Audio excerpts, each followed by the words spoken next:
ঈদ শব্দটা শুনলেই কেমন যেন একটা আনন্দ আনন্দ ভাব চলে আসে আর কি। তো এ পর্যায়ে আমি আপনাদের সাথে শেয়ার করতে চাই যে ঈদের দিনের সুন্নাহগুলো কি। ঈদ উল ফিতরের সর্বপ্রথম যে কথা সেটি হচ্ছে তাকবীর, তাকবীর দেওয়া।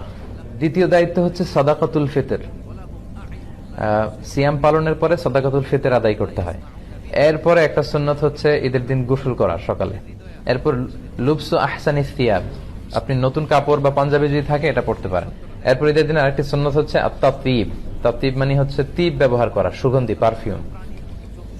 এটা এমনি ব্যবহার করা সুন্নাহ। ঈদের সালাতে যাওয়ার আগে আমরা খেজুর খেয়ে যদি সুযোগ হয় বেরোবো। তো এরপরে একটা সুন্নাত হচ্ছে ঈদের দিনের এক রাস্তা দিয়ে ঈদগাহে যাওয়া, আরেক রাস্তা দিয়ে আসা। এটা হচ্ছে ইফ পসিবল। যদি ইসলাম বলেছেন ঈদের নামাজে যখন তোমরা যাবে, নারীদেরকে, বাচ্চাদেরকে, ফ্যামিলির সবাইকে নিয়ে যাবে, কাউকে ঘরে রেখে যাবে। এরপর হচ্ছে আল ইস্তিমতা ইলাল খুতবা বা'দা সালাহ, সালাতের পরে খুতবা শোনা। একটা খুতবা হয়, এই খুতবাটা শোনাও জরুরি।